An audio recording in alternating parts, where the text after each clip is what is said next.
I think he turned it off on purpose, but that's all right.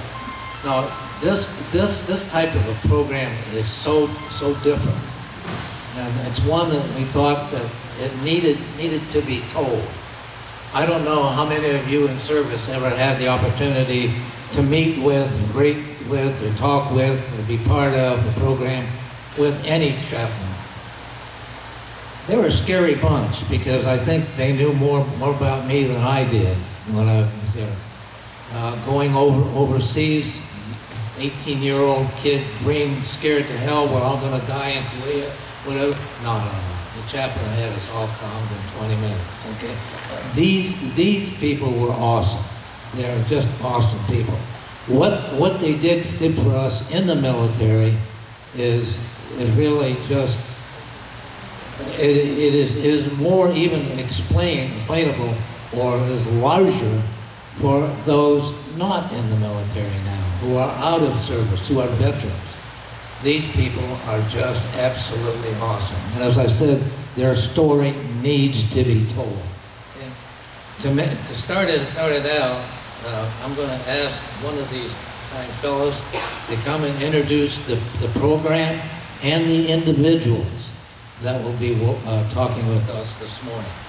To start out, I'm going to ask Chaplain Larry Hamm, who is from the Indiana area, to come and introduce his brothers and let you know how much they have done and are doing.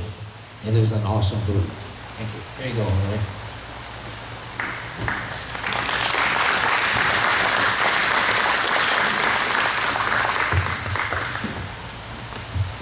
Welcome to all of you. Can you hear me okay? Okay. Don didn't mention that he's my brother-in-law, and I wouldn't have mentioned it either. We're trying to keep that secret. He was in Army Intelligence. He was in charge of the carrier pigeons. He kept them fed and that sort of stuff, and watered. Oh, do I have this wrong, Don? Because he ate most of them. And he makes a mean bowl of pigeon soup. That's what he does. Anyway, he's my brother-in-law. We're glad to have him. Okay, I'm going to make this quick because we don't have a lot of time, but the first gentleman you're going to meet is we have three particular approaches here. One of them's going to deal with active duty. This is this gentleman. This is Commander David L. Duprey. He is the Chief Chaplain of the Naval Submarine Base in New London, Connecticut. He served for 14 years. He has done an excellent job. He's won the Zumwalt Award. He's a man that many people trust, and I'm sure many people love. So, David, it is a joy to have you with us, and my friend, take it.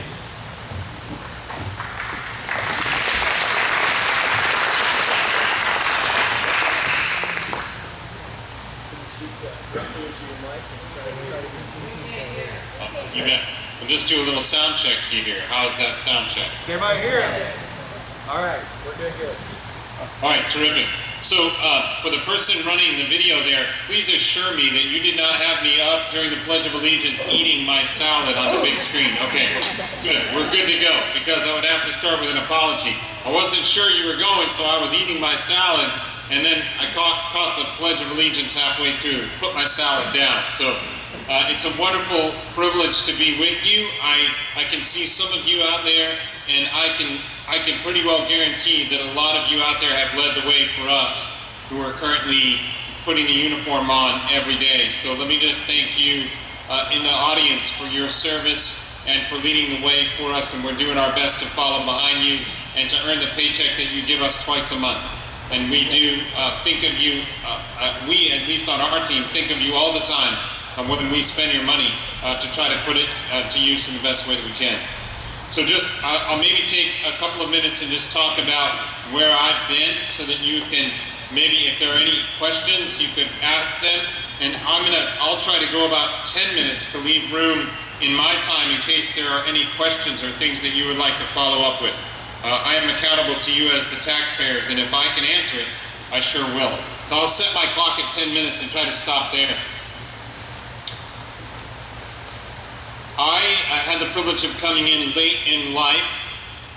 I was an Episcopal priest in civilian parishes in Wyoming for 20 years, both out in the high desert in little places that nobody's ever heard of, and then in one of our more established towns.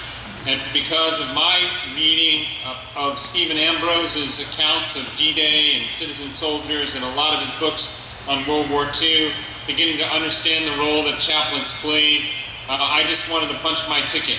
And I did try an early process when I was in maybe my late 30s, but at that point I could not leave my family for the length of time that it would take me to complete the schooling, and I had a very active parish.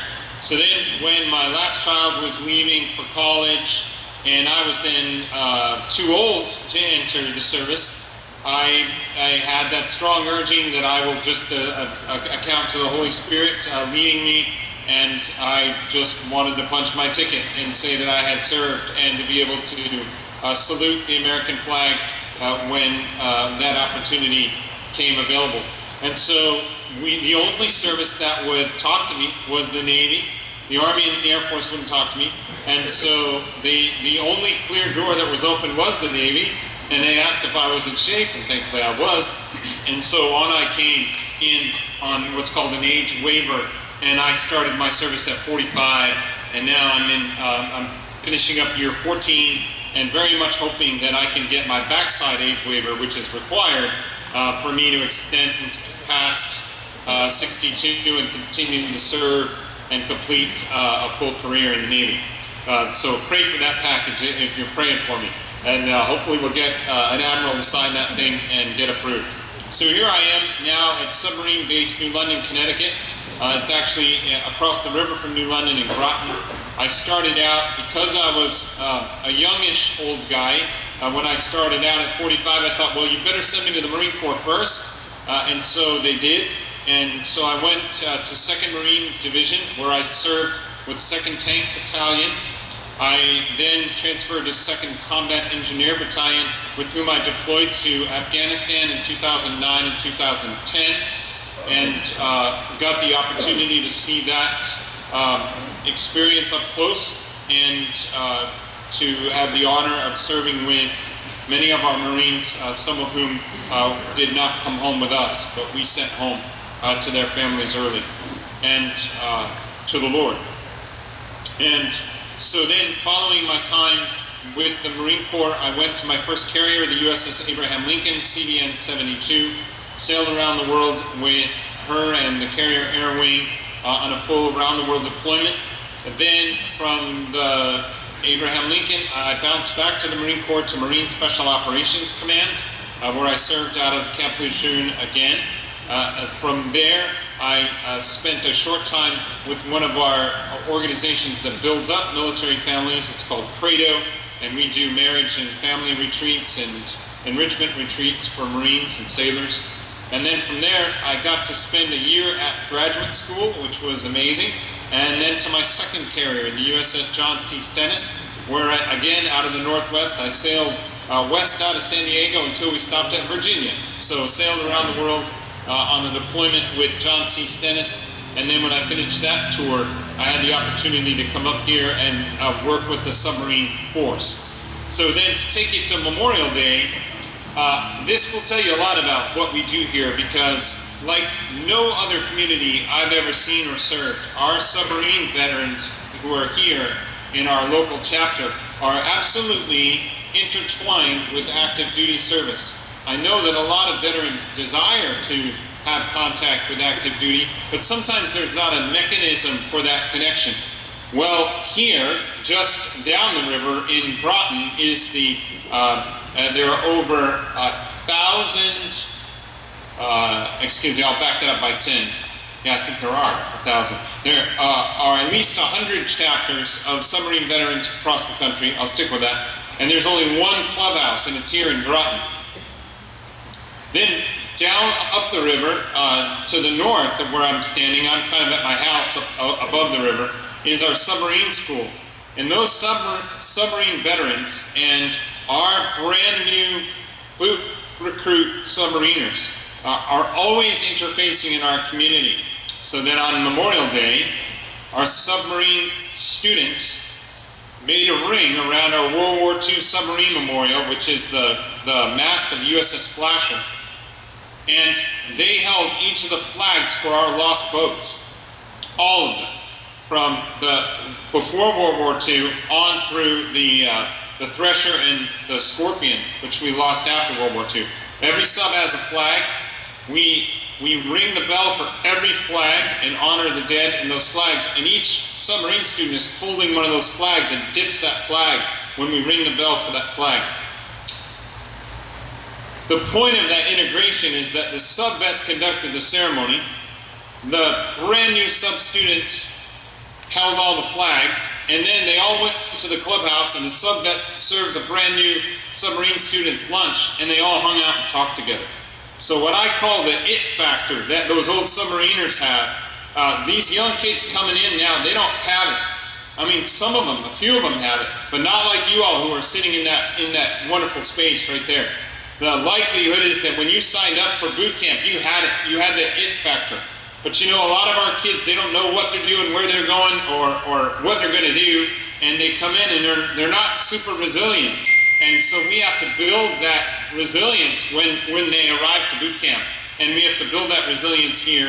And of course, we've been doing that since 1775. In that sense, we've been raising young men and women in the armed forces for a long time.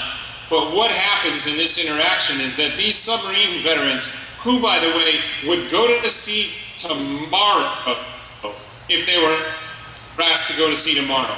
I mean, these guys are rolling around. They're not all elderly. They could be in their 50s, 60s, 70s, 80s. And we have 2 World War II veterans who come and spend time in our clubhouse. If you gave them an opportunity to go underway tomorrow, they would take it, and they would show up at the pier with a sea bag, and they would depart from this very river. And so that thing that they have, that I call it the it factor. You all know what it is. Every single one of you in that room knows what it is. That desire to serve your country, to write that check to the government up into the full price of your life. That needs to somehow be infused into these young students, and that's what our submariners do. And I get the privilege of watching that. My captain this morning told a story about that Memorial Day gathering, and it was that there just happened to come by a gentleman who had heard about our celebration, and he couldn't stay because he had to catch a plane, but his father served on the USS Bonefish. It was the second to the last submarine lost in World War II. His father went down with that submarine, and this man who came to our ceremony on Monday was born 2 months later. And we got to honor him by having a photograph with the flag of the Bonefish, and I was able to show him his father's name in our remembrance book. And through the course of Sunday and Monday and Tuesday, beginning before our worship service, we read through the names of all the submariners on all the boats that were lost in World War II. Over 3,600 submariners have been lost in our history, and over 60, I think it was 61 boats. Which compared to that large number of those lost, maybe is a small number. But if you look at the percentage of the submarine force and what the silent service has done for our country in protecting our freedom, that proportion of men lost in World War II vastly outshadows other services. And so that's what I've been doing. That's what I've done this weekend. That's the story my boss told this morning. And as chaplains, we do 4 things, principally, for Navy chaplains, according to instruction. We facilitate, we provide, we care, and we advise. We facilitate, first of all, the religious needs, spiritual needs of our sailors, Marines, Coast Guardsmen, Merchant Marines. Those are the forces that we as Navy chaplains serve. So that means that if you believe in a faith tradition that's different from mine, my job is to try to get you what you need to practice your faith, because we believe that if everyone is practicing their faith, we will be a more stronger, resilient force and not as prone to destructive behavior. And so I'm going to get you the things you need. If you need a space, if there's a bunch of you, we'll raise up a lay leader, we'll give you a time and a place, and you can conduct your worship. That's facilitation. Provision is when what you believe somewhat jives with what I believe. I'm an Episcopal priest, but my arms are wide open. I take everybody who comes in the door. And so if I can provide encouragement, worship services, counseling, whatever it is that you might need, then my job is to directly provide that. And then the third thing is to care. We facilitate, we provide, and we care for absolutely everyone. We must uphold the reputation as chaplains that you do not have to be a person of faith in order for us to care for you. That we will care for you regardless of what your creed is, what your faith is. We care for every single service member. And sometimes they just want to talk about stress or finances or something, and we take every customer as they come. And as I tell them, even though they might be much junior to me, I say, you are the customer. I am serving you. What can I do for you? And so off we go. So we facilitate, provide, we care, and then we advise the command. So this morning I sat in a chair next to my commanding officer. I sit next to him every single morning. I listen to his concerns and the concerns of our base as we are deploying submariners at our waterfront and raising up submariners in our schoolhouse. And his concerns become my concerns. And when I have advisement to offer, which I did this morning, then he is ready to hear my advisement to him and to any of the leaders in our command. So that's what Navy chaplains do. That's what I've had the privilege of doing.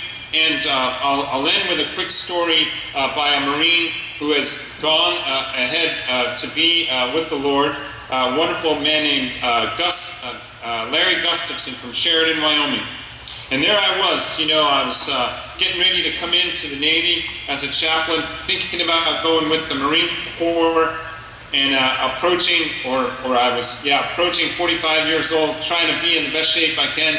And so I asked Larry, I said, Larry, what makes a good chaplain? And he said, he called me Padre.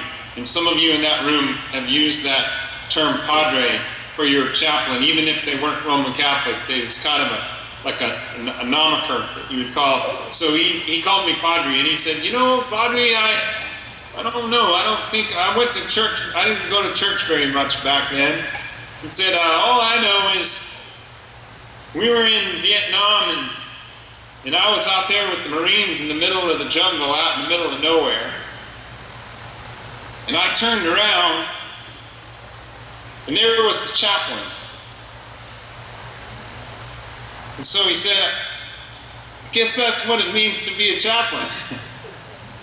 And so I have taken Larry's definition, and I will go as far out as the troops are, where it's the most uncomfortable and where they might be the most isolated, and just try to show up and just try to be that presence and engage them with whatever they might need. I'll stop there. I think I'm a little short on the time I was given, which I wanted. If there are any questions or any interaction, I'll turn it back over to you. God bless you, and thanks for having me on today.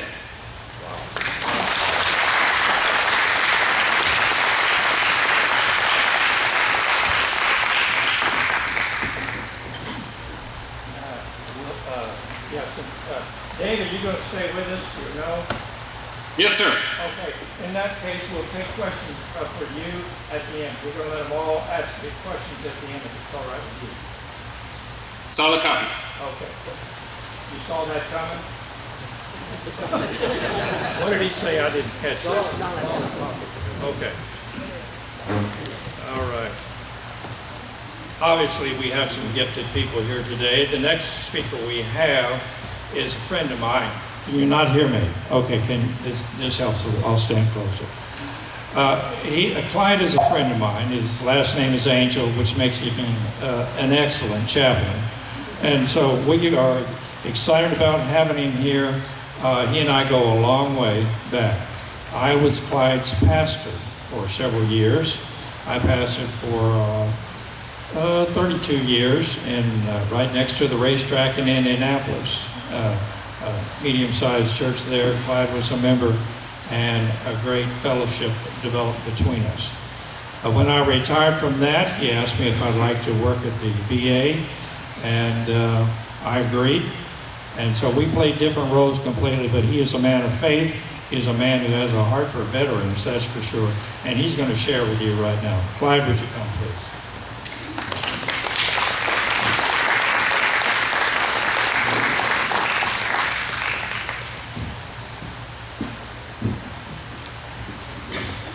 All right. Thank you, Larry.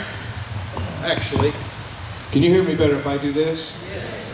I feel better if I can do this. Sometimes I like to prance on the stage. I'm a Baptist preacher at heart, so, it comes out every now and then. So we got the slides up. So we're going to switch just a little bit because there's a great difference. Before I do, I want to first tell you thank you to all of our veterans out here, like myself. Appreciate your service. I remind people all the time that only 10% of the country ever puts on the uniform. And that's something to really think about, 10%. And so every veteran, male and female here today, thank you for your service. I have two children actually come from a family. My name is actually Clyde Thomas Angel. I was named after my great uncle who died in World War II. My father was a Korean War veteran and later served in the Air Force. And currently I served back in the Vietnam era with the United States Army in what they called the Army Security Agency. Anybody in here know what the Army Security Agency is? Raise your hand. All right, that's great. You see two out of everybody. We were kind of different, right? We were behind the scenes group, listening closely. And then also I have currently a son who is in the Navy. He's stationed out at Norfolk. And I have a daughter who is at Whiteman Air Force Base. She is a load technician on the B-2 bomber. And her great experience for me was to go out there and visit and to actually go in and see this. It's such a guarded place. Literally had to take everything off but my clothes. Empty all, make sure I didn't have any electronics on. But I actually got to sit in the seat of a B-2 bomber. And that is quite an experience to actually sit in that machine and see what all it does. So I pastored churches for 26 years, and I had an opportunity when I was in my 40s, kind of go along with a speaker we just had an opportunity to get involved in the VA, and went to Atlanta, Georgia, as a mental health chaplain, and I was a licensed professional counselor as well as a board-certified chaplain. And when I began my work in Atlanta, Georgia, they didn't know what a mental health chaplain was. It was kind of a new moniker that was brought on now. It's almost every facility has a mental health chaplain. But I started my work with Vietnam veterans. And without apology, the greatest honor of my career, 50-year career, was sitting with these veterans. And more than once, without apology, I had tears in my eyes. And I come to realize very quickly who VA chaplains are. We see war and we think about war, and I'm sure we just come through Memorial Day weekend and those who paid the ultimate sacrifice. But the VA is the folks who are there to care for the men and women who come home, and to stay with them through their journey. And I consider that probably the greatest privilege of my career, of being able to be called a VA chaplain. So that's really what I want to speak to you a little bit about today, and I'll try to move through this as quickly as possible. So I want to talk a little bit, define the role of chaplains, and the focus, and then, like I mentioned, the mental health chaplain. So originally the word chaplain related to representatives of the Christian faith. And it's currently also applied to people of other religions and philosophical traditions. And I appreciate the commander saying that we're there for whoever. I like him being Episcopalian. Episcopalians say that some religions are gatekeepers and we're innkeepers. And that's what I became as a chaplain, as an innkeeper. I invited everyone into my office, faith or no faith.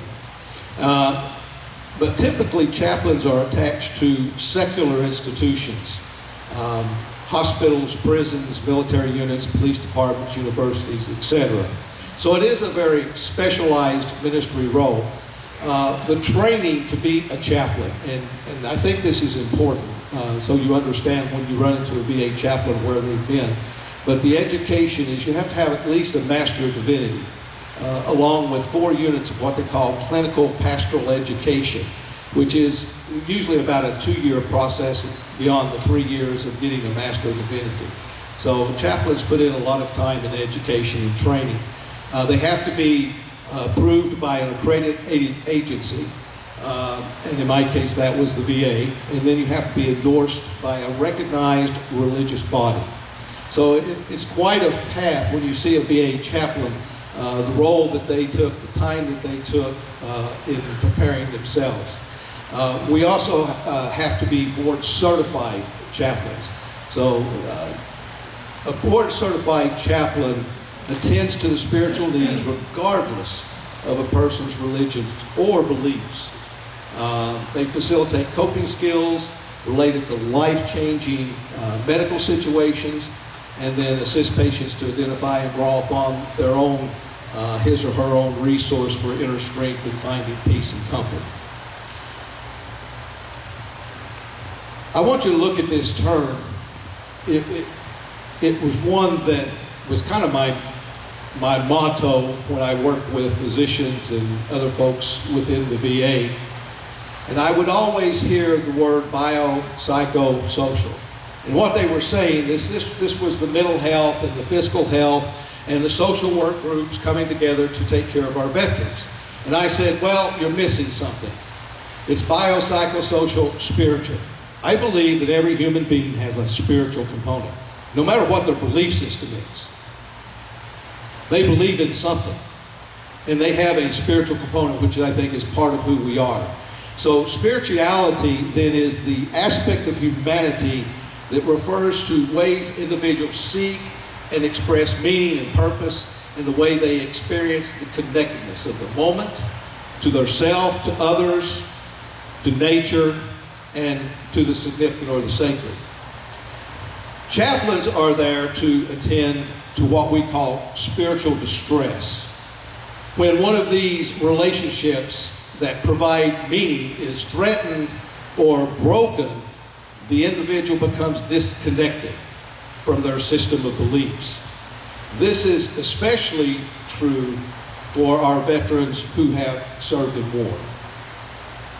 Because there's no question that they were threatened and they were exposed. In fact, in talking to one of our veterans earlier today, that's what he was reminiscing about, was the carnage of war. And our role as chaplains then are to be there with our veterans and to help them reconnect and to find healing and find peace. And I call that spiritual recovery. It's a journey of reestablishing our thinking and redefining maybe what our belief system actually is or can be. So as a VA chaplain, served on what we call intra-disciplinary treatment team. And again, going back to what the commander said, he sat next to his boss, to the commander of the fleet there. And so it is with chaplains. We sit with the physicians, we sit with our mental health providers, our social work providers, and we provide our input into the spiritual well-being of the veterans that happen to be in our care at that moment. Chaplains provide a spiritual perspective to treatment. And probably the best story I can tell on that, I'll get a little bit into it just in a few minutes about a couple of things I really had the privilege to do, but I had a therapist up on the unit, in the trauma recovery unit, and he and I became very close and ended up doing some groups together and research. And John said, you know, I would have veterans come in, and even though they would go through this protocol called cognitive behavioral therapy for post-traumatic stress disorder, or they would go through another one of the treatments, exposure therapy. He said, often when I would get through with a 8-week therapy process, he said the veterans will often look at me and say, you know, I feel better, and I think I'm doing better, but something still isn't right. And what we come to discover, and where we focused our energy, was on that what wasn't right. And what wasn't right was they had attended to the physical and they attended to the mental and emotional, but they had not attended to the spiritual. And so that's a big piece of the work that I did as a chaplain. A multidisciplinary approach, mental health, palliative care, trauma, substance abuse, homelessness, intensive care, women's clinic, pain clinic, family services. If you're a VA chaplain, you're covering a lot of territory. And we try to be there in each one of those situations. So I want to say a little bit about a mental health chaplain. That's really where I entered the VA. I later left Atlanta and I was the chief chaplain in Indianapolis, Larry's boss. That was such a privilege to be able to be his boss and tell him what to do for a while. Sandra, his wife's the only other one who can tell him what to do. And it only works about 50% of the time, Sandra doesn't, right? So trauma recovery, substance abuse, and family counseling really are the three areas that really cover what we call the mental health chaplain role. I had a privilege while I was in Indianapolis to be a part of two very important programs. The first one was called Warrior to Soulmate. And it was a 2-day workshop for veteran couples. And actually, when David was speaking earlier about working for Credo, I actually had the privilege of going to Italy twice and training Navy chaplains to do this specific program called Warrior to Soulmate. So I've actually worked with the Navy Credo, and that was just a great privilege to be over with those chaplains who serve currently. But this was a 2-day workshop, and I had the privilege of leading this nationally for about 10 years in the VA, and traveled all over the nation, training chaplains and social workers and others to be able to facilitate this two-day workshop for our veterans. The other is a group that I was able to start in Indianapolis called Search for Meaning. It was a 10-week spirituality group with veterans who specifically had been diagnosed with post-traumatic stress disorder. And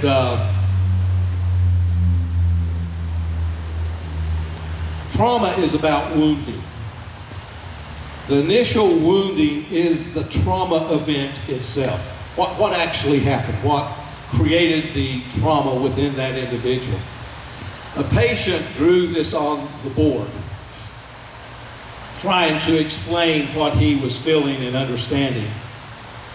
And he defined it as trauma equals earthquake and flashbacks equal aftershocks. So the trauma was the earthquake was the trauma, and then all of the flashbacks, all the memories were all the aftershocks that have followed that trauma. And I thought that captured so well. And so when we begin this class with veterans, we usually had 10 to 12 veterans in a group. And I talked to them about the shattered soul. And here's the way that I explained it. I said, you know, every human being, as they move from adolescence or from pre-adolescence to adolescence, we begin to create our own belief system, right? Some of us were raised in very religious homes, and so we had that to be part of our belief system. But when we begin to enter that adolescent age, we start getting influence from teachers and friends and neighbors, and we begin to listen to the news, and we start reading, and we develop our belief system.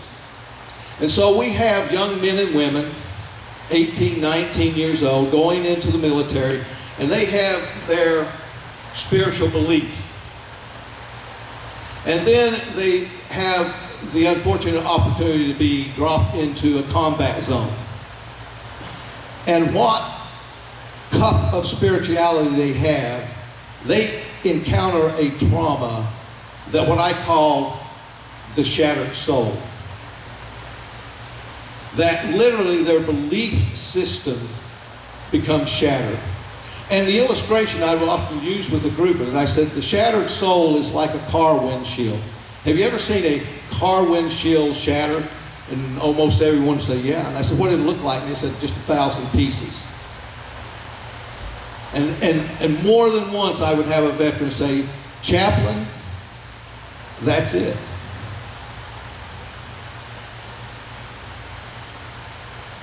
I'm physically okay, as I can be, with the things that happen to you in the military. And emotionally, mentally, I'm doing better. My therapy has helped. But you just hit on what's still the issue. I actually had a young man one time, he was an Iraqi war veteran, and we were sitting in a retreat, and he said, Chaplain, I feel like two different people. You might think I'm crazy. And I looked at that young man, I said, no, I don't think you're crazy. And he began to talk about his struggle. And almost like two different people. He wasn't schizophrenic. He didn't have a mental health issue other than post-traumatic stress issue, which is a major issue. He didn't have a psychiatric disorder. He had a shattered soul. And the signature wound is loss of trust. And I will tell you, I have sat with veterans from every era. And if I said to that group, 10 or 12 veterans, who do you trust? You know what their answer was? No one.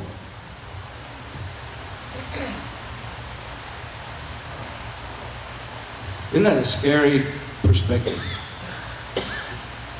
That you're at the point in life where you literally trust no one. I had an Air Force veteran one time that I worked with. He was just a great guy. His name was Dennis. He came into my office one day, and I had many of these comments made. Chaplain, I've never told anyone this before. And he related his story with me. And we began to work together. And he would tell me, you know, how he handled and made compensation for his post-traumatic stress. And one of the stories he told me, he said, you know, when I go to a ball game to see my grandkids play, he said, I go into that gymnasium and I find the corner, the highest corner that I can possibly find, so there's nobody can be behind me. And that's where I sit. Excuse me. And he told me that story early on in our counseling together.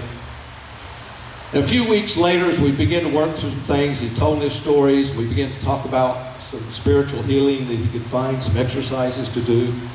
2 or 3 weeks later, he came in and he said, hey, Chaplain, guess what? I said, what, Dennis? He said, I moved down and I'm sitting with the crowd now. I said, Dennis, that's great. A couple of more weeks passed, and he walked in and said, hey, Chaplain, guess what? I said, what, Dennis? He said, I went out on the floor and danced the other day at the ball game. About a month later, he come in and said, guess what, Chaplain? I said, what, Dennis? He said, I went to the attic the other night, and I pulled down my foot locker. I hadn't looked at it since Vietnam. And I got my wife and we sat down. And I began to share. And I told her the story. And we cried. And she hugged me. And she said, why didn't you tell me? She said, I knew there was something.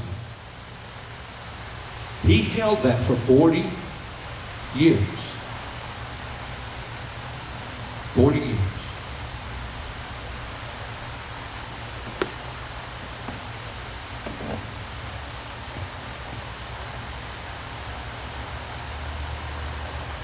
The role of the VA chaplain is to walk with veterans, not only in their physical wounds, but also in their spiritual wounds. As I was leaving Atlanta to go to Indianapolis, I'd worked with a lot of Vietnam veterans, and they threw me a little surprise party there at the VA in Atlanta.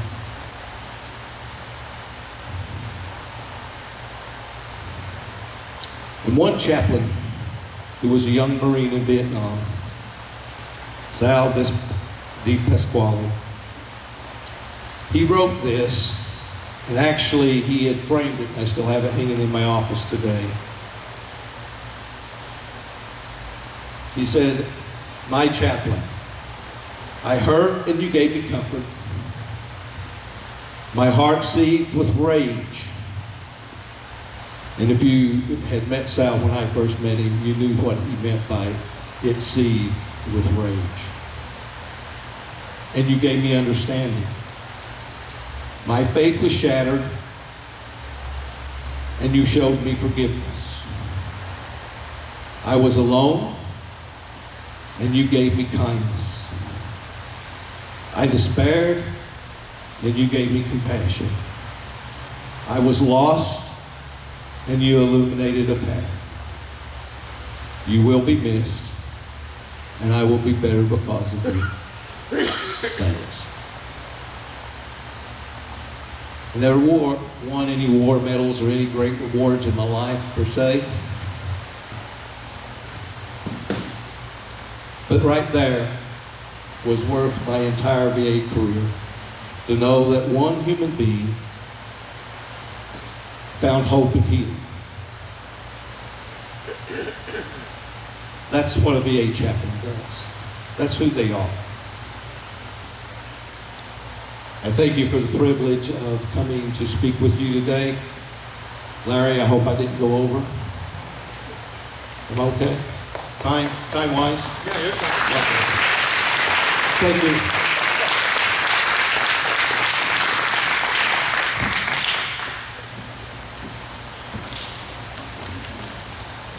Thank you, Clyde.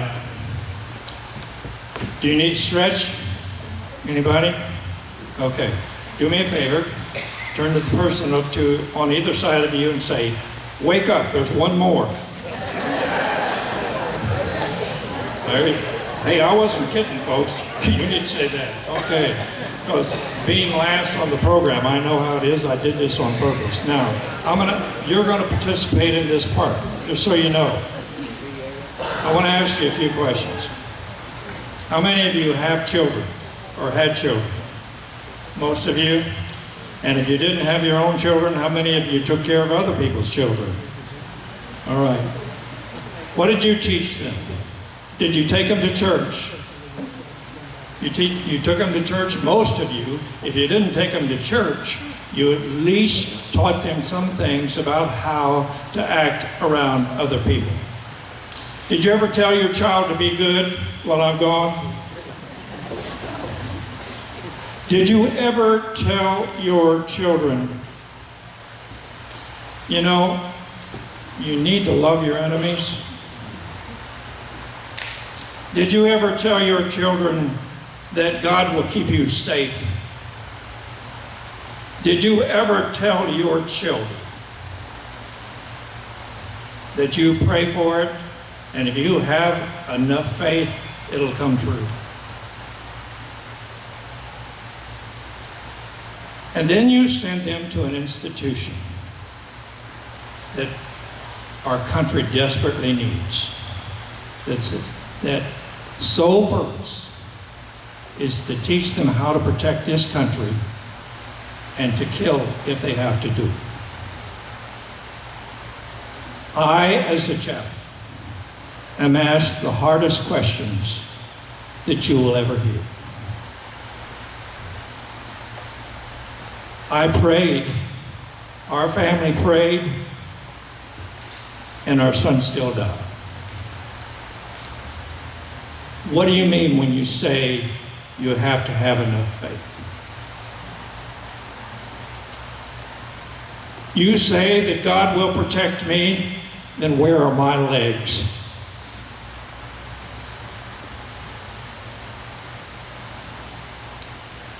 You say that I will get well, and I've been coming to the VA for 30 years.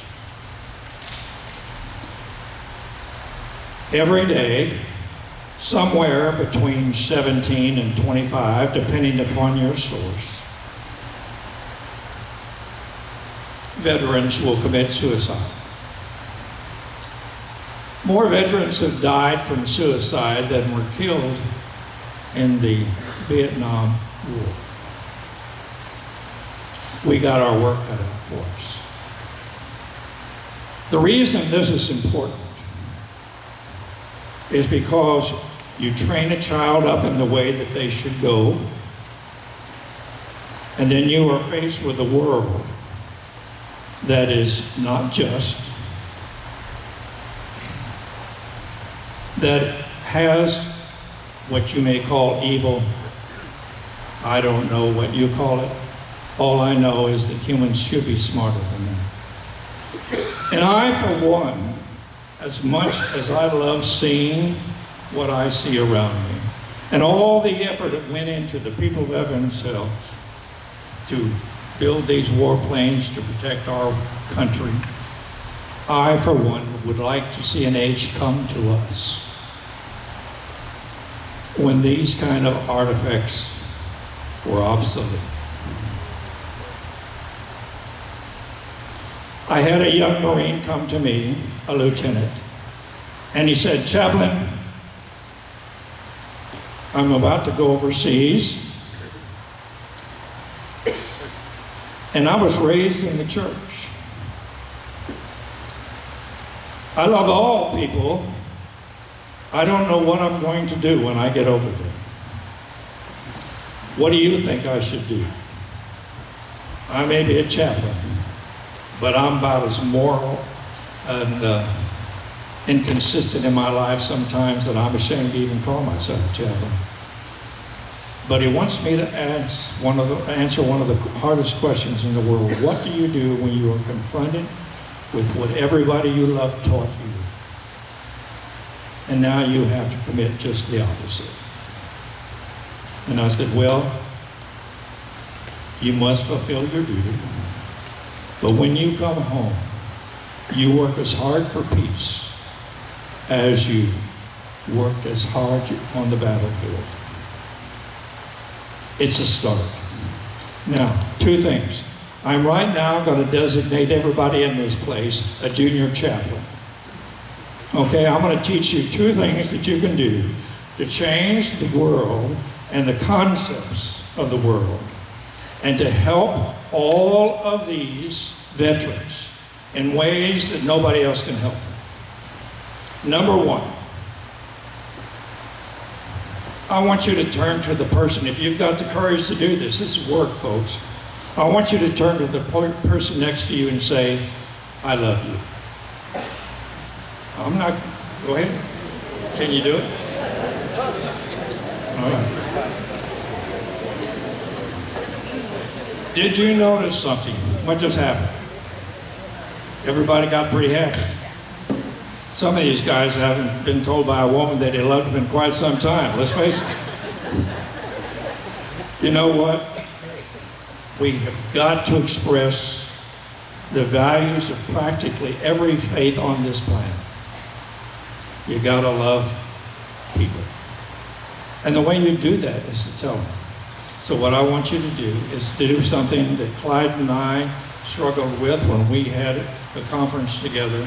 I want you to go home and tell the people that you love, if they're veterans, it's especially important, especially those that have been terrorized and brutalized by the weapons of war. And it's important that they know. I want you to tell them this. You tell them the thing that you would tell them if it was their last day on earth. As a chaplain,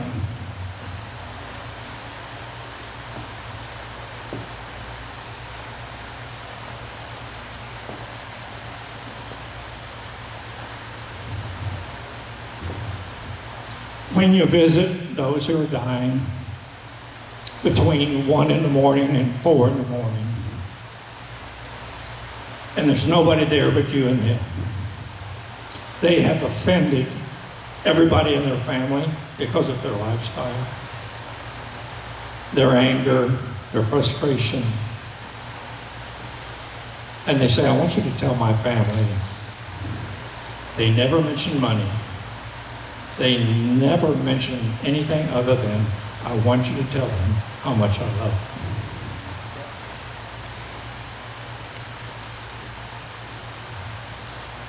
My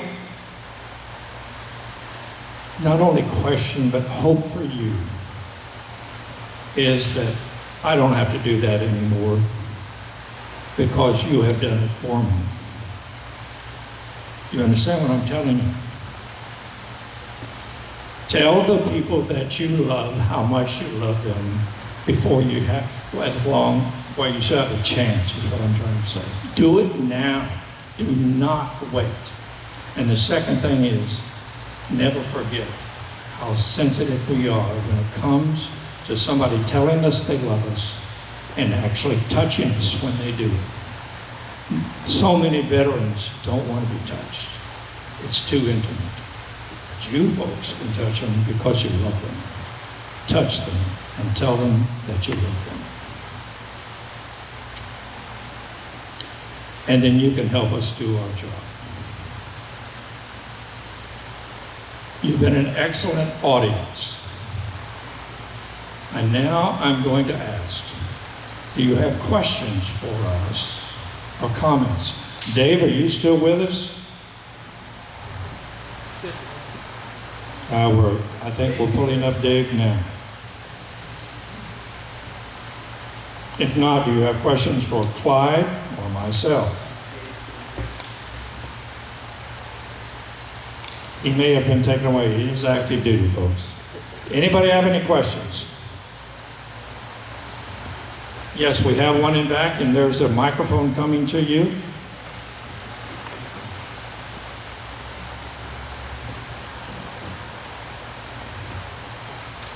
I'm Margie Toms, and my question is that I've heard, and I'm hoping that I'm very wrong, that you're not allowed to pray in the name of Jesus Christ anymore. Is that true? No, none whatsoever. Thank you. Nobody puts any limitations on us when it comes to issues of faith. But what we are required to do is to make sure that we don't see. Our job is to make sure not only do we allow them to express their faith, but we can't force our faith on them. That makes us manipulative. And so we must respond. The veteran is the one that determines that. Clyde, do you have something to say? Yeah, basically, as a chaplain, I'm going to go in and find out what that person's faith perspective is.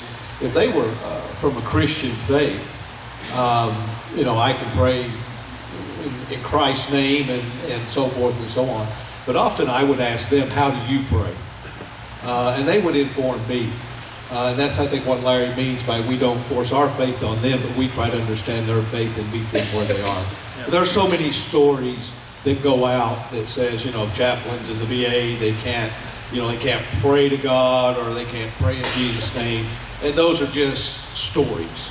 It isn't true. There's no truth to it whatsoever. But we do have to respect the veteran. And I have to ask a veteran when I go to do a spiritual assessment, I have to say, may I have your permission to do this? And I won't get into the ifs and ands about that, but actually VA chaplaincy was sued a decade or so ago by an outside group. And so there had to be some safeguards in that we weren't forcing our ministry upon any veteran, but it was by choice that they invited us to be with them. Anybody else? I'm sorry?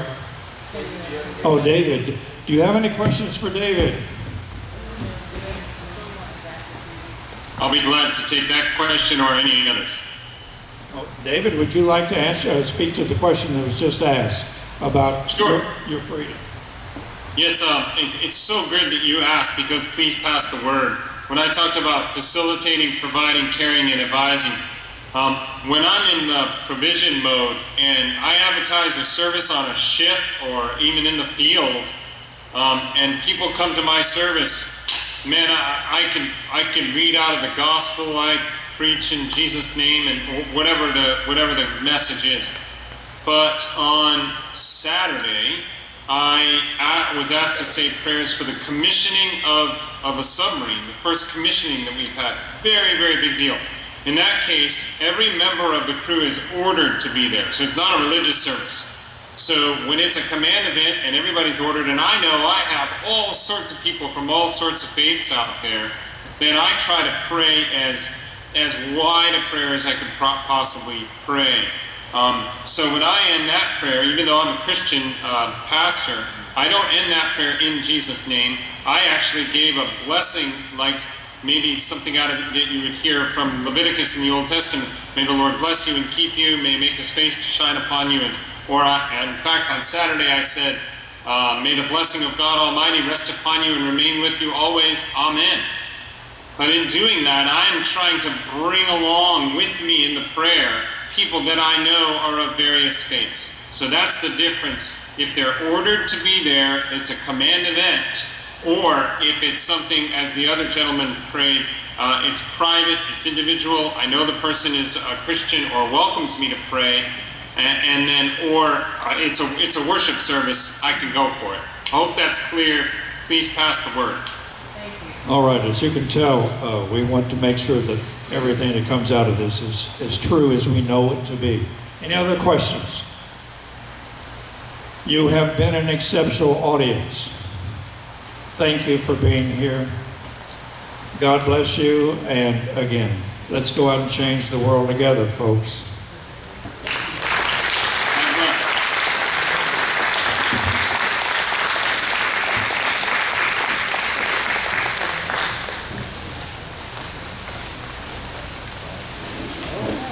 Good job, Mike.